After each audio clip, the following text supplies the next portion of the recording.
Dictation will start in 5 seconds. Start. Sir, at the outset, I would like to congratulate our respected Agriculture Minister who has tackled remarkably well the food situation. When he took over, we had a very gloomy situation in the country. The very fact of his taking over the portfolio created a new atmosphere of confidence in the country. He kept up the morale. Then we had good monsoons, and fortunately, this year we have an estimated 114 million tons, which is a record. We had a very successful procurement. We had a target of 13 million tons. I think we hope to get more than 15 million tons. Another important fact is that the offtake from the cheap grain shops has been reduced, and therefore the government's responsibility to supply this cheap grain is also less. That will leave some surplus with us. In 1975, we supplemented our buffer stock by importing about 7 million tons. In the background of this, I would like the Honorable Minister to tell us as to why it was necessary for us to go in for purchases of US rice. There was a report recently that we are going to purchase some rice. I do not know all the details.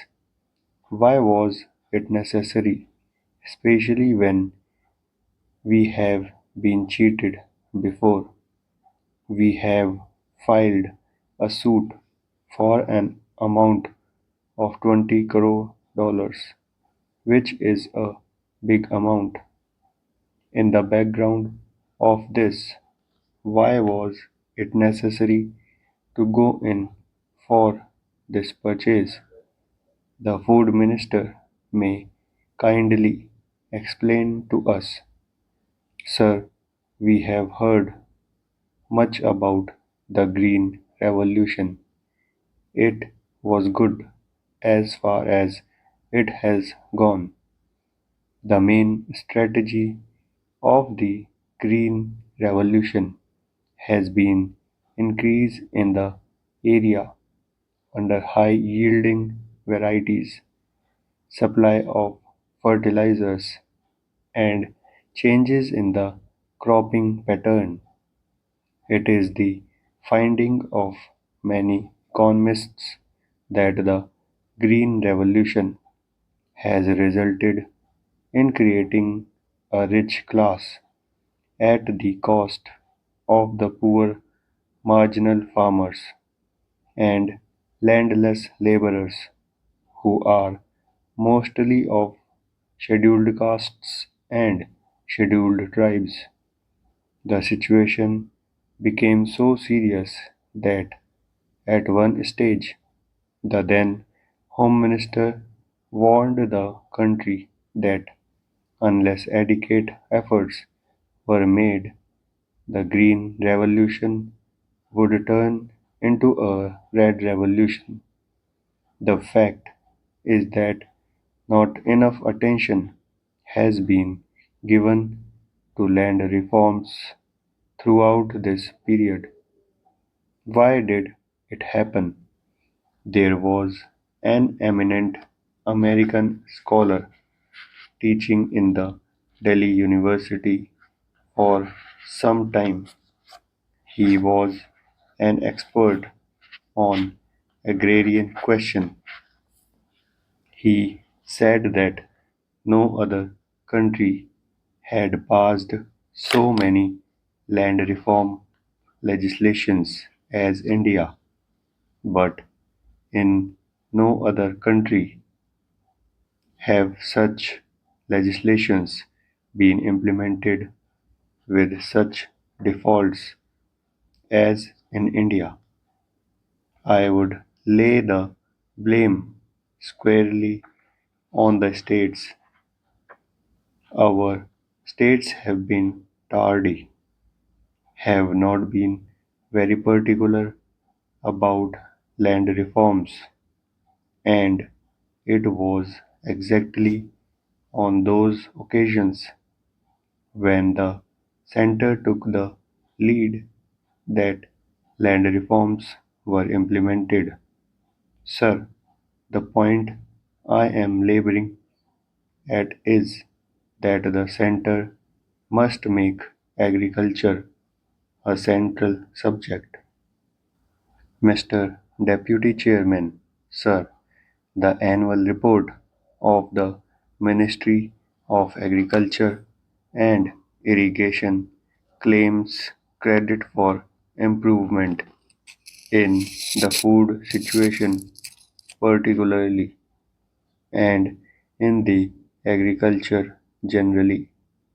But I must remind them that only last year the ministry was lamenting over the sad state of affairs of agriculture in the country, which had caused inflation and had caused even a crisis in our industries.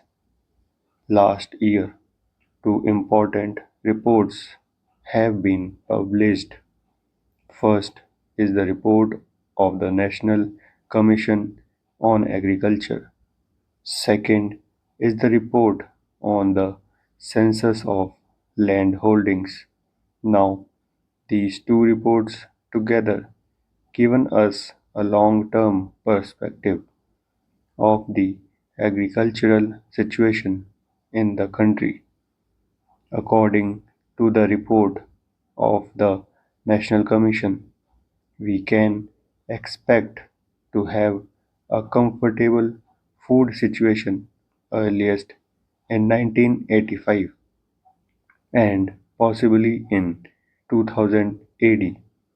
They have drawn up an optimistic and what they call a realistic estimate of the production of food grains, and they have come to the conclusion that only by 2000 AD we can hope to meet our entire requirements and have even a small surplus for export.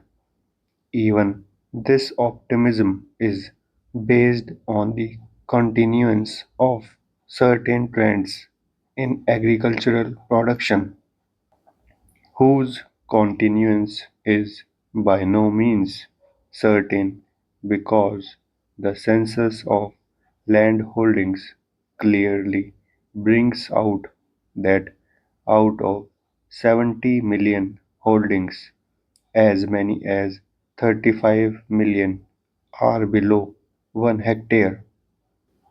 As a matter of fact, 84% of the holdings which are below 4 hectares occupy only 40% of the area.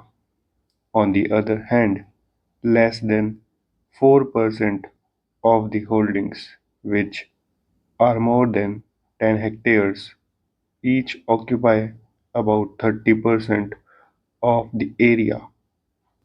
If this type of neglect in the distribution of land continues, and if half the holdings continue to remain marginal, then I am extremely doubtful if even the less optimistic estimate of the National Commission can be fulfilled. As a matter of fact, according to certain estimates made last year, the percentage of population falling below the poverty line now comes to nearly 45. What is the way out? How to lift this 45% of the population from below the poverty line? How to lift the marginal and the sub-marginal holdings from below the poverty line? The ministry will say that they have launched two programs. They are Small Farmer Agency and the Marginal Farmer Agency. Now, what is the result of these programs? Out of 100 million marginal and sub-marginal peasants, the total coverage to date is 2 million by these two programs. The Honorable Minister may inform the House whether it will take another 50 years or 100 years to cover the entire marginal population and lift up that population to above the poverty line. If this rate of progress continues, one could hope that with the progress of industrialization in the country, a section of the rural population will be shifted to industry. Stop.